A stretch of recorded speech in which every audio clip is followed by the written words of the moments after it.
నమస్కారం, BTV news కి స్వాగతం. ఈనాటి ముఖ్యాంశాలు. తీరం మనది, బోటు మనదే, వేట మనదే. మత్స్యకారులకు సీఎం చంద్రబాబు భరోసా. 60% సబ్సిడీతో 200 మెకనైజ్డ్ బోట్లు మంజూరు చేస్తామని సీఎం చంద్రబాబు హామీ. జువ్వలదిన్నె ఫిషింగ్ హార్బర్ నిర్మాణంతో ఆర్థిక బలోపేతం చేస్తామన్న ముఖ్యమంత్రి. ఏపీలో మత్స్యకార భరోసా నిధులు విడుదల చేసినందుకు సీఎంకు మత్స్యకారులు కృతజ్ఞతలు. కృష్ణానదిలో 100 పడవలతో వినూత్న ర్యాలీ. పంచాయతీరాజ్, గ్రామీణాభివృద్ధి మరియు ఇంజనీరింగ్ శాఖల ఉన్నతాధికారులతో సమీక్ష నిర్వహించిన ఉప ముఖ్యమంత్రి పవన్ కళ్యాణ్. పలు కీలక నిర్ణయాలు తీసుకున్న డిప్యూటీ సీఎం. వేసవి కాలంలో వీబీజీ రామ్జీ పల్లె పండుగ అభివృద్ధి పనుల్ని మరింత వేగవంతం చేయాలని ఆదేశం. వైసీపీ అధినేత వైఎస్ జగన్మోహన్ రెడ్డిపై తీవ్రస్థాయిలో విమర్శలు గుప్పించిన AP Congress chief YS Sharmila. దివంగత మాజీ సీఎం వైఎస్ రాజశేఖర రెడ్డి ఆశయాలకు జగన్ తూట్లు పొడిచారని ధ్వజం. జగన్ సీఎం అయ్యాక స్విచ్లు నొక్కడం తప్ప చేసిందేమీ లేదని ఎద్దేవా. మత్స్యకారుల సంక్షేమమే తమ ప్రభుత్వ ధ్యేయమని సీఎం చంద్రబాబు నాయుడు స్పష్టం చేశారు. వారి జీవితాల్లో వెలుగులు నింపేందుకు అన్ని చర్యలు తీసుకుంటున్నామని హామీ ఇచ్చారు. రోజుల తరబడి సముద్రంలోనే ఉండి జీవనోపాధి పొందుతున్న మత్స్యకారులకు ప్రభుత్వం అండగా ఉంటుందని భరోసా ఇచ్చారు. శ్రీ పొట్టి శ్రీరాములు నెల్లూరు జిల్లా కావలి నియోజకవర్గంలోని తుమ్మలపెంటలో నేడు జరిగిన మత్స్యకారుల సేవల కార్యక్రమంలో ఆయన పాల్గొని ప్రసంగించారు. ఈ సందర్భంగా వేట నిషేధ భృతి కింద రాష్ట్ర వ్యాప్తంగా 1,30,796 మత్స్యకార కుటుంబాలకు 20,000 చొప్పున మొత్తం 262 కోట్ల ఆర్థిక సాయాన్ని వారి బ్యాంకు ఖాతాల్లోకి జమ చేశారు. ఈ సందర్భంగా సీఎం చంద్రబాబు నాయుడు మాట్లాడారు. ఏపీలో 15 నుండి జూన్ 14వ తేదీ వరకు ఉండే వేట నిషేధ సమయంలో వారి కుటుంబాలు ఇబ్బంది పడకూడదనే ఉద్దేశంతో ఈ ఆర్థిక చేయూత అందిస్తున్నాం. గతంలో 10,000గా ఉన్న సాయాన్ని మా కూటమి ప్రభుత్వం అధికారంలోకి వచ్చాక 20,000కు పెంచామని ఈ సందర్భంగా తెలియజేశారు. ఈ పథకం ద్వారా సాయం అందిస్తున్నామని 2 ఏళ్లలో మొత్తం 505 కోట్లను మత్స్యకారులకు అందించామని గుర్తు చేశారు. మిమ్మల్ని ఆర్థికంగా బలోపేతం చేయడమే ఈ హార్బర్ యొక్క ఉద్దేశం. ఇది మీ సొంతం. దీనిపైన ఫేక్ ప్రచారాలు నమ్మద్దండి. నేను ఒక విషయం ఇక్కడ చెప్పాలి. ఇన్ని సంవత్సరాలు సముద్రం ఉంది, మీ జీవితం మాత్రం మారలా. సముద్రం సంపద ఉంది, ఆ సంపద మనం ఉపయోగించుకోవాలా. చేపలు పట్టుకుంటున్నాం, కాదు గీదు అంటే ఉప్పు మండించుకుంటున్నాం. అవునా కాదా? కాదు. నా ఆలోచన చేపలు పట్టుకుంటాం, అదే సమయంలో కొత్త టెక్నాలజీలు, సీవీడ్ కల్చర్ ఉంది, గేమ్ చేంజర్. సముద్రపు నీటితో సీవీడ్ కల్చర్ చేసి మీ జీవితాల్లో డబ్బుల పండగ వస్తుందని మీ అందరికీ విజ్ఞప్తి చేస్తున్నా. ఉపాధి హామీ వస్తుంది. మా ఆడబిడ్డలు డాక్రా సంఘాలకు హామీ ఇస్తున్నా.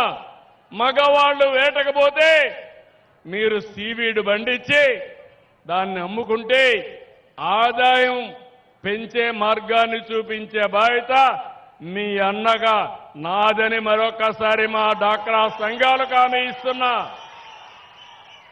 రెండోది, సముద్రం మన అదృష్టం. 1000 కిలోమీటర్లు మన వరం. ఇక్కడ గాని సక్రమంగా ఉపయోగించుకుంటే ఇక్కడ పనిచేసే మత్స్యకారుల పిల్లలు జీవితాలు బంగారు భవిష్యత్తు అవుతాయి. ఎందుకంటున్నానంటే ఈ మాట మీరు గుర్తుపెట్టుకోవాల్సిన అవసరం ఉంది. నాగరికత ప్రారంభించింది నీళ్లు ఎక్కడుంటే అక్కడ.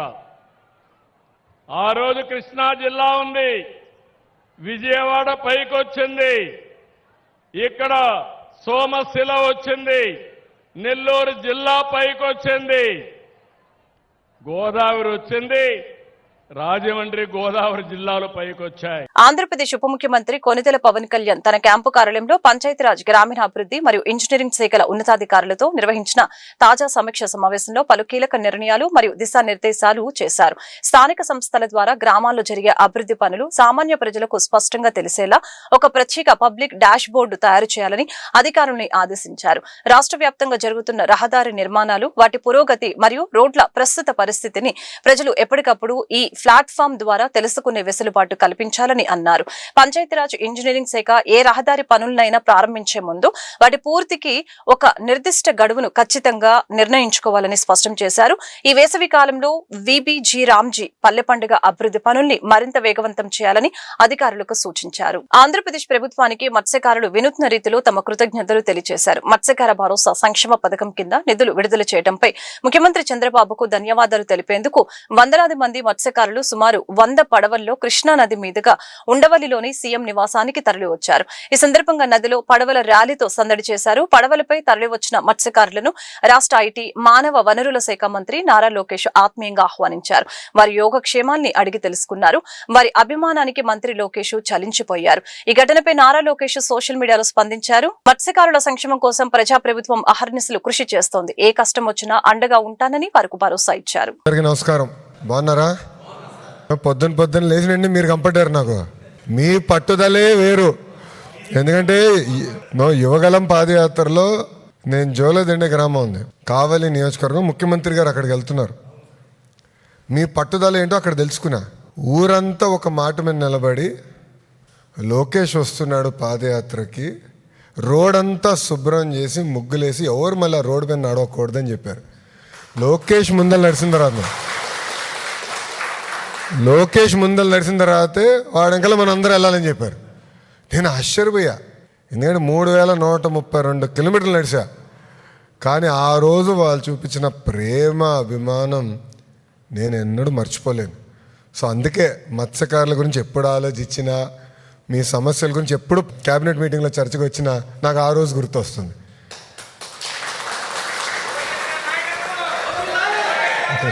అన్నా, కానీ ఒక్క విషయం, మీ పట్టుదల అందరూ ఒక మాట అనుకుంటే నిలబడతారే, అది మీ దగ్గర నుంచి మేము నేర్చుకోవాల్సిన అవసరం చాలా చాలా ఉంది. పార్టీలో కూడా మేము నేర్చుకోవాల్సిన అవసరం చాలా చాలా ఉంది. ఎందుకంటే ఈరోజు మీరందరూ కలిసి వచ్చారు. నేను ఎక్కడ ఫోన్ చేసి ఎవడు రమ్మని చెప్పలా. కానీ మిమ్మల్ని అందరూ చూసిన తర్వాత ఇంత దూరం వచ్చారు, ఎండల్లో ఈ వేడిలో ఉన్నారు, కొంచెం కలుద్దాం, కప్ కాఫీ టీ తాగిన తర్వాత వెళ్దాం అనే ఆలోచన నాకు అప్పుడు వచ్చింది. మీ అందరు తెలుసు, మత్స్యకారుల సేవలో కార్యక్రమం పోయిన సంవత్సరం చేసాం, ఈ సంవత్సరం చేస్తాం, రాబోయే సంవత్సరాలు కూడా చేస్తాం. దాంతో భాగంగా కూడా ఏంటంటే మన ప్రభుత్వ అధికారంలోకి వచ్చిన తర్వాత మన కళ్ళు అన్నట్టుగా క్యాబినెట్లో ఉన్నారు. అన్నగారి నాయకత్వంలో అనేక కార్యక్రమాలు చేసుకుంటూ వస్తున్నాం. గత ప్రభుత్వం చేసిన తప్పులు కూడా సరిదిద్దుకుంటూ వస్తున్నాం. ప్రధానంగా ఏంటంటే పిల్లల్ని బాగా చదివిస్తున్నారు, పిల్లలకి మంచి ఉద్యోగాలు, ఉపాధి కల్పించాలి. ఆ లక్ష్యంతోనే మేము పనిచేస్తున్నాం. దేశం అంతా తిరుగుతున్నాం, పెట్టుబడులు తీసుకొస్తున్నాం. కారణం ఒకటే, మన పిల్లలకి ఉద్యోగాలు కల్పించడం. ఎందుకంటే మీరు కష్టపడ్డారు, చెమటోర్చి రూపాయి జమ చేసి పిల్లల్ని బాగా పెంచి బాగా చదివిస్తున్నారు. వాళ్ళు కూడా మెరుగైన అవకాశాలు కల్పించాలి. మన వృత్తిలో కానివ్వండి, లేదంటే ఇతర వృత్తిలో కూడా మంచి అవకాశాలు కల్పించాలనేది మా లక్ష్యం. దానికోసం మేము అందరం కష్టపడుతున్నాం. కానీ మిమ్మల్ని చూసినాతే నేను ఈరోజు స్టన్ అయ్యా. ఎందుకంటే మనం అనుకోలేదు కదా, అట్లా అని వచ్చేసారు అందరూ. నేను పొద్దున్నేసి అందరూ వచ్చి అప్పుడు తట్టింది, అరే మత్స్యకారుల సేవలో బాబు గారు బయలుదేరుతున్నారు కదా ఈరోజు. వైఎస్ జగన్మోహన్ రెడ్డి ఆంధ్రప్రదేశ్ అధ్యక్షురాలు వైఎస్ ఆగ్రహం వ్యక్తం చేశారు. సీఎం వైఎస్ రాజశేఖర రెడ్డి ఆసియా పొడిచారని ధ్వజమెత్తారు. సీఎం అయ్యాక స్విచ్లు నొక్కడం తప్ప ఎద్దేవా చేశారు. మంగళవారం వేదికగా షర్మిల మీడియాతో వైఎస్ రాజశేఖర రెడ్డిపై ప్రజలకు ప్రేమ ఉన్నాయని వ్యాఖ్యానించారు.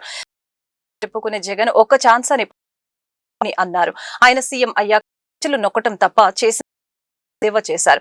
ఈ మధ్య అవగానే ఎంపీ ఎమ్మెల్యేలకు వైఎస్ఆర్ రెండోసారి సీఎం వద్దకని రచ్చబండకు వెళ్తూ ప్రస్తావించారు. సాధిస్తామని చెప్పి ఓట్లు ఆ తర్వాత ఆశయాలని దుయ్యపట్టారు. అయ్యాక కూడా ప్రధాని మోదీ తల ఆడించారని విమర్శించారు.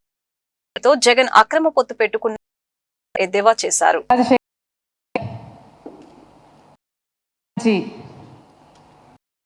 ఇంత దూరం వచ్చి ఈరోజు మిగతా పార్టీలలో ఎన్నో కాంగ్రెస్ పార్టీ ఐడియా నాయకత్వం బలపరచాలని పార్టీలో చేరటానికి వచ్చిన నాకు ప్రతి చెల్లికి ప్రతి తమ్ముడికి ప్రతి రాజశేఖర రెడ్డి బిడ్డ చేతులు జోడించి మనస్ఫూర్తిగా స్ఫూర్తిగా స్వాగతం పలుకు.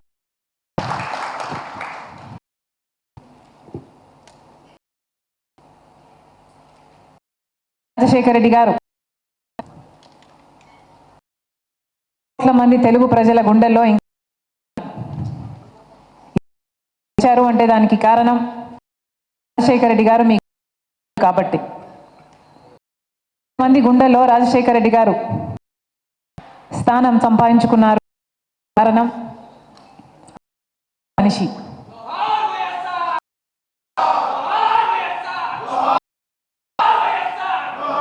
ప్రజల మనిషి, ఎండను సైతం లెక్క చేయకుండా యాత్ర చేశాడు.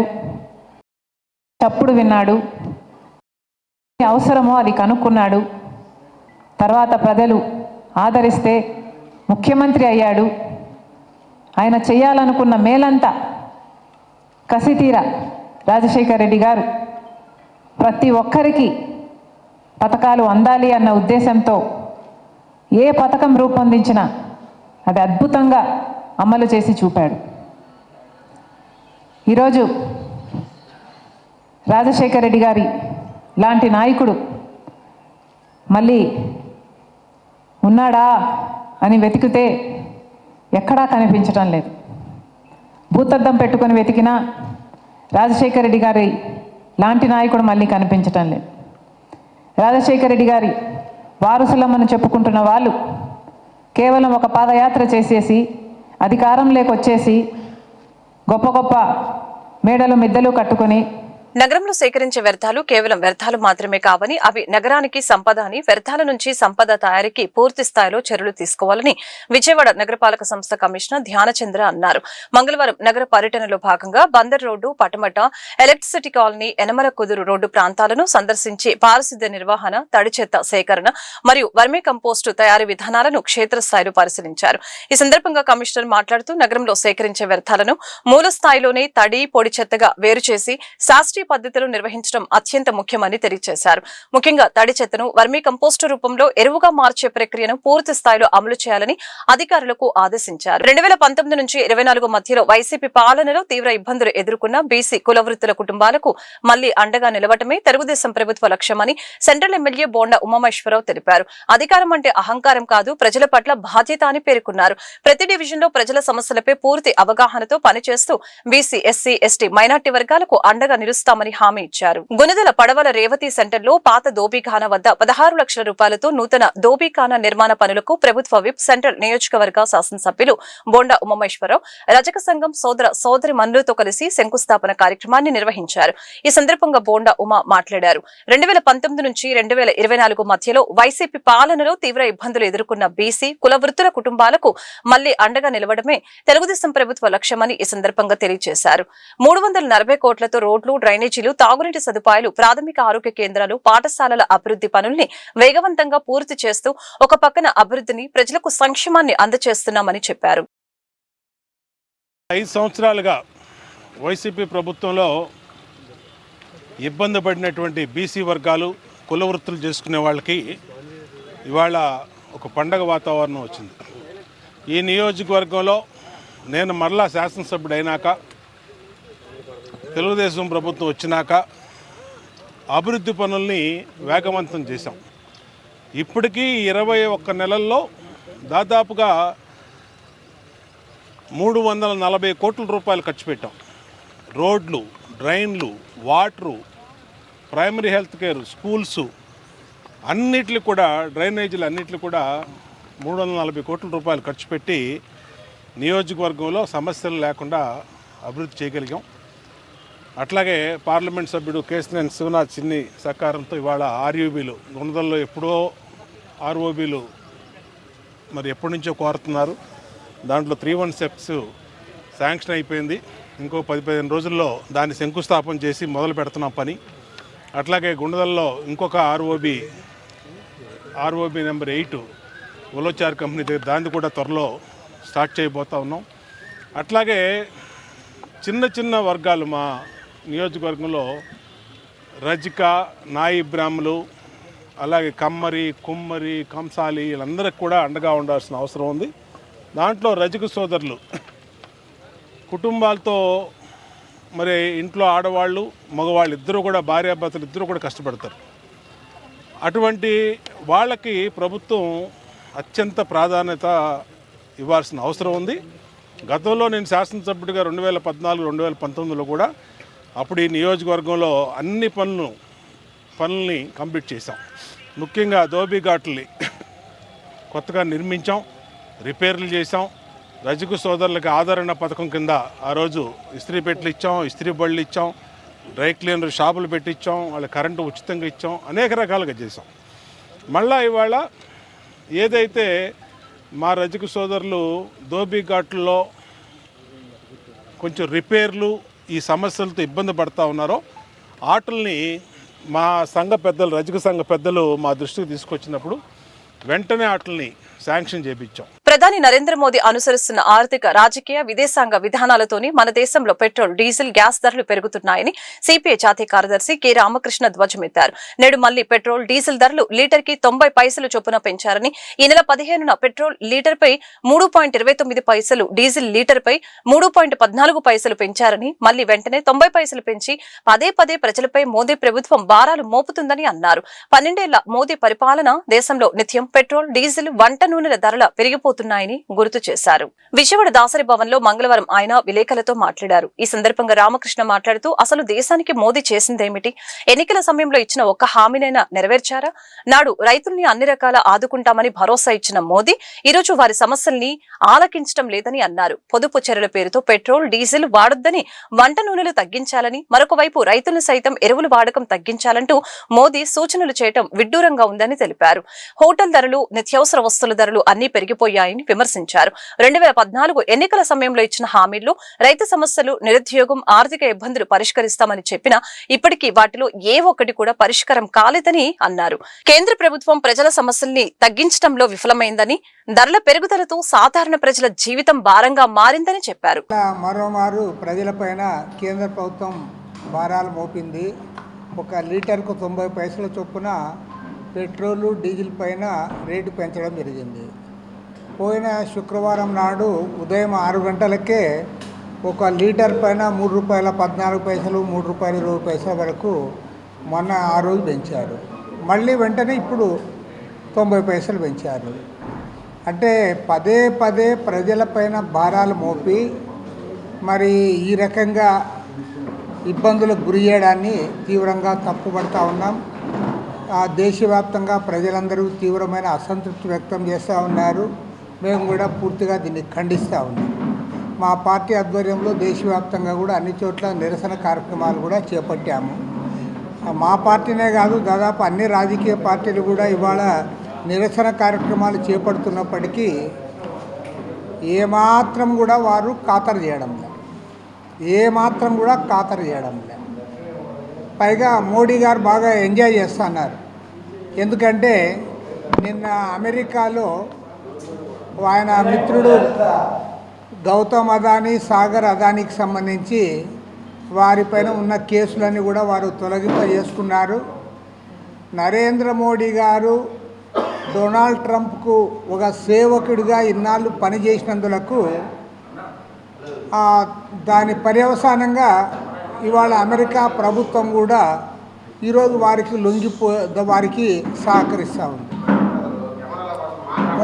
ఒక మాటలో చెప్పాలంటే ఇవాళ కేంద్రంలో అధికారంలో ఉన్న నరేంద్ర మోడీ ప్రభుత్వం గత 12 సంవత్సరాలుగా అమెరికన్ సామ్రాజ్యవాదులకు పూర్తిగా లొంగిపోవడం కాకుండా డొనాల్డ్ ట్రంప్కు అన్ని రకాలుగా ఒక సేవకుడి మాదిరి పనిచేస్తూ ఉన్నాడు. అదేవిధంగా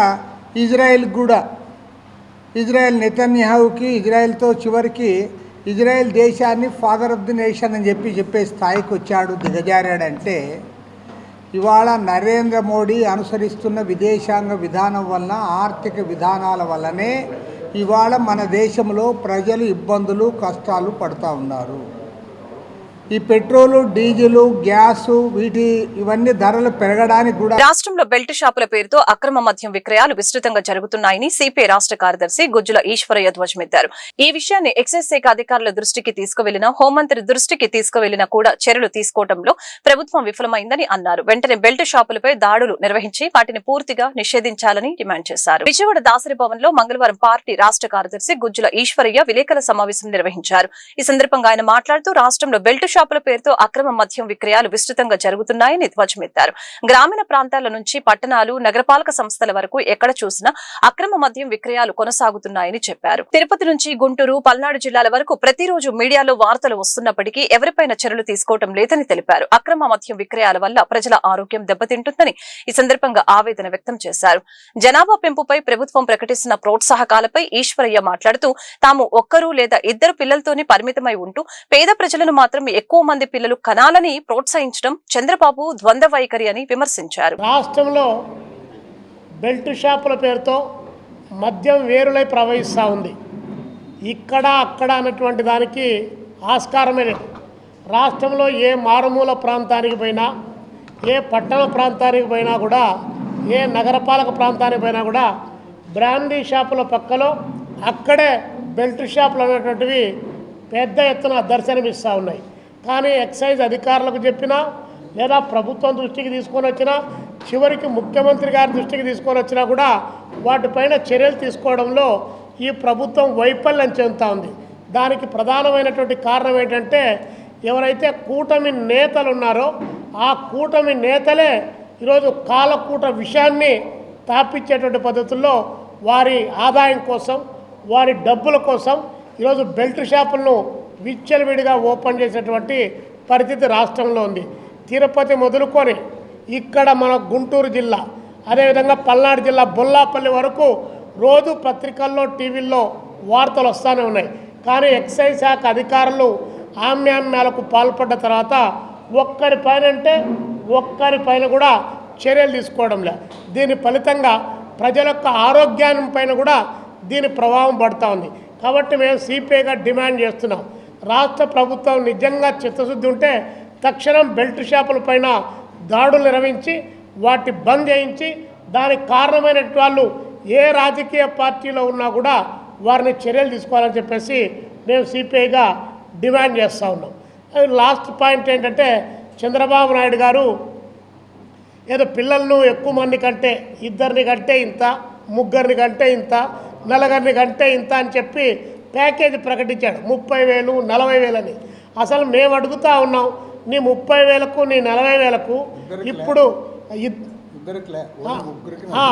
ముగ్గురికి నలుగురికి, కాబట్టి ముగ్గురికి నలుగురికి పిల్లలు కంటే వస్తుంది ఇట్లా అని చెప్పేసి ప్రకటిస్తున్నాడు. ఇన్సెంటివ్స్ ప్రకటిస్తూ ఉన్నాడు.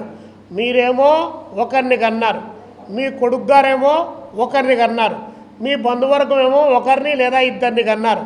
మీరు మాత్రం పేద ప్రజలు మాత్రం మీరు కనండి, మాకు ఓట్లు పెంచండి, జనాభాను పెంచండి, మేము 30,000 ఇస్తాం, 40,000 ఇస్తాం. అసలు నీ 30,000, 40,000 డైపర్లకైనా వస్తుందా?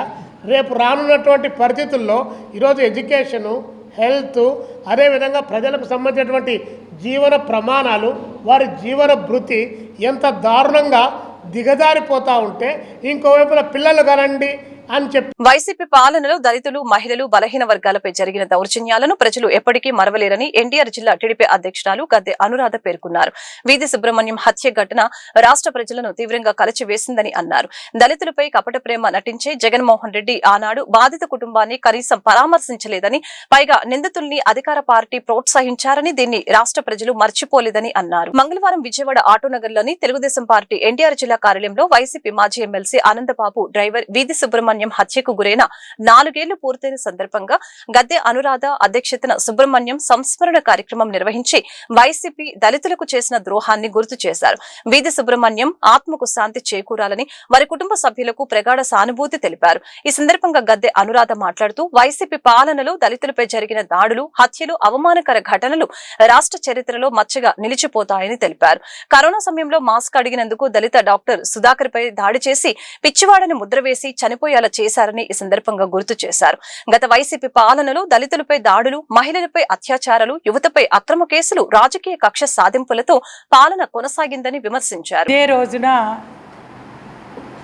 గత వైసీపీ పాలనలో 22వ సంవత్సరంలో దళిత బిడ్డ వీధి సుబ్రహ్మణ్యం ఒక డ్రైవరు, ఎమ్మెల్సీ అనంతబాబు దగ్గర డ్రైవరు, అతన్ని దారుణంగా హత్య చేసినందుకు మరి ఈ రోజున మరణించటం జరిగింది. దానికి సంస్మరణగానే కాకుండా గత 5 సంవత్సరాల కాలంలో ఆనాడు మరి ఎంతోమంది దళిత బిడ్డల మీద దారుణాలు జరిగాయి. దాదాపుగా 200 మంది మరి వారిని మరణానికి కారణమయ్యారు. అంతేకాకుండా మనందరం కూడా తెలుసు, డాక్టర్ సుధాకర్ మాస్కులు అడిగారని కరోనా కాలంలో అతన్ని చేతులు వెనక్కి విరిచి కట్టి రోడ్డు మీద మరి బట్టలు ఊడదీసి మరీ లాక్కెళ్ళిన సందర్భాలు మనందరం కూడా చూసాం. అది చాలా బాధాకరమైన సంఘటన. మరి అతని మరణానికి, అతన్ని పిచ్చివాడి కింద ముద్ర వేసి అతని మరణానికి కారణమైంది. మరి ఆనాడు ఏదైతే ఈ సుబ్రహ్మణ్యం హత్య చేయటం అంటే వాళ్ళకి చాలా ఆటతో పని. మరి అతన్ని అదే కారులో తీసుకుని వెళ్ళి వాళ్ళ కుటుంబ సభ్యులకి డోర్ డెలివరీ చేయటం అంటే మరి ఆ రోజున ఒక్క జగన్మోహన్ రెడ్డి గారు ఆ కుటుంబాన్ని పరామర్శించిన పాపాన్ని పోలేదు.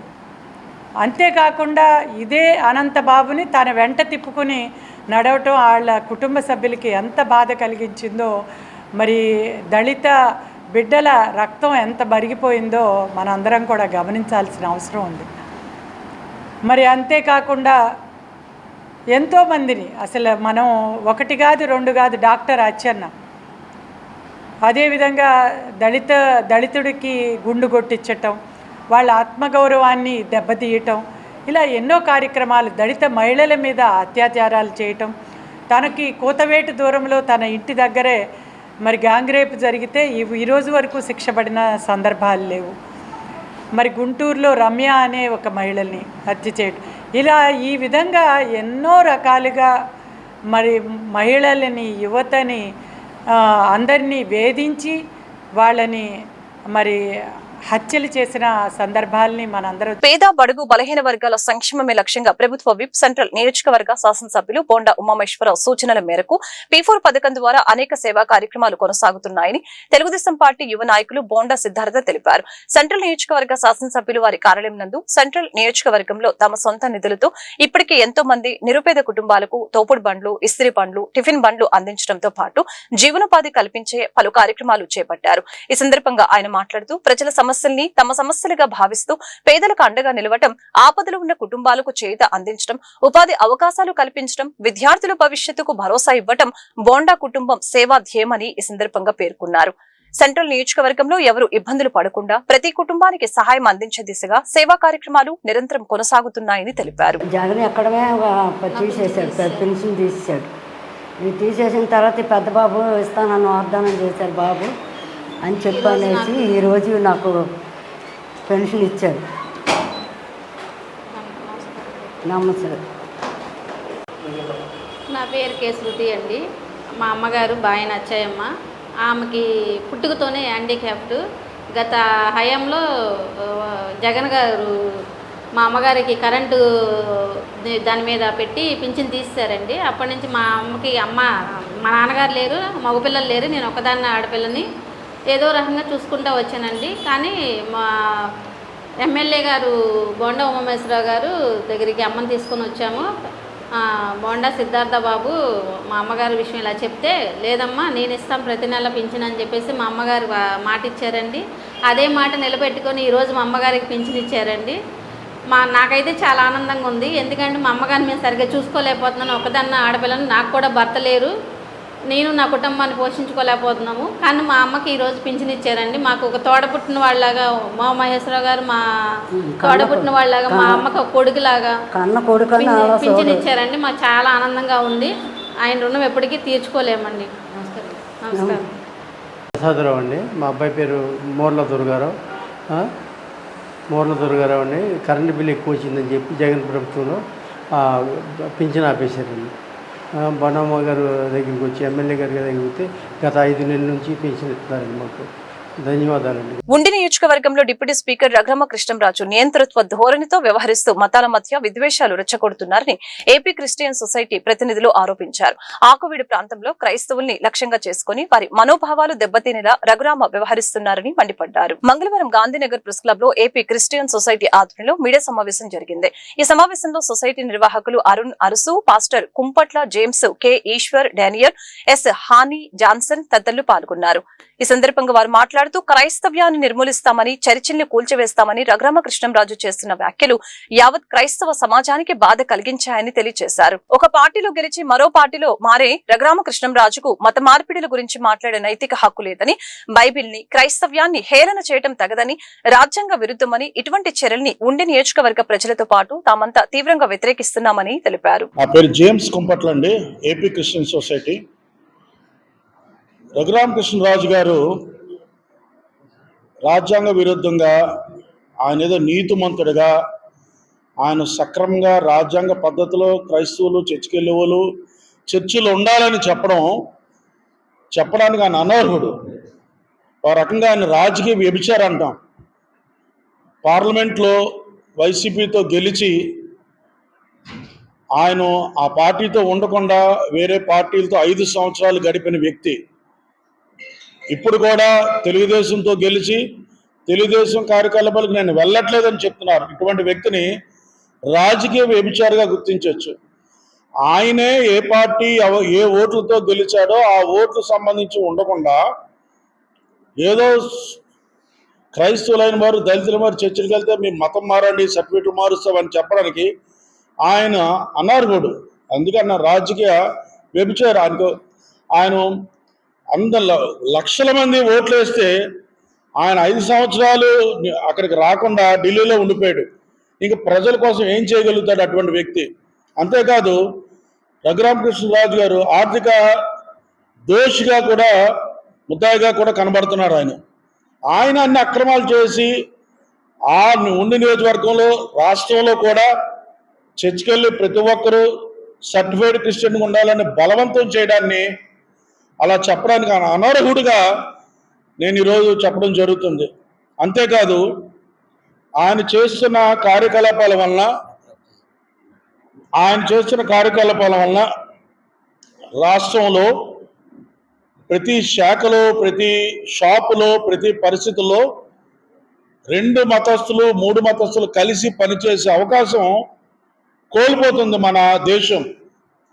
ఇప్పుడు ఆయన శాఖలో క్రైస్తవులకు పనిచేయలేని పరిస్థితి, లేకపోతే ఒక డిపార్ట్మెంట్లో హిందువుల దగ్గర క్రైస్తవులు పనిచేయలేని పరిస్థితి, క్రైస్తవుల దగ్గర హిందువులు పనిచేయలేని పరిస్థితిని కనీసం ఒక హాస్పిటల్కి వెళ్ళాలన్నా. వార్తలు ముగించే ముందు ముఖ్యాంశాలు మరొకసారి.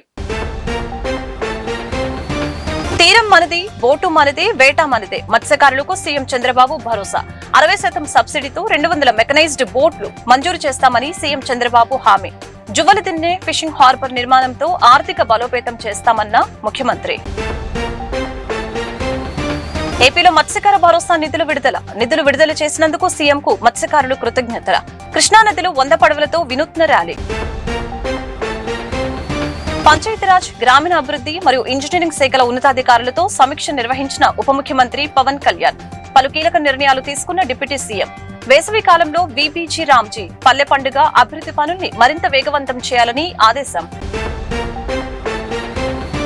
వైసీపీ అధినేత వైఎస్ జగన్మోహన్ రెడ్డిపై తీవ్రస్థాయిలో విమర్శలు గుప్పించిన AP Congress chief YS Sharmila. దివంగత మాజీ సీఎం వైఎస్ రాజశేఖర రెడ్డి ఆశయాలకు జగన్ తూట్లు పొడిచారని ధ్వజం. జగన్ సీఎం అయ్యాక స్విచ్లు నొక్కడం తప్ప చేసిందేమీ లేదని ఎద్దేవా. ఈ వార్తలు ఇంతటితో సమాప్తం. మరొక బులెటిన్ మళ్ళీ కలుద్దాం. నమస్కారం.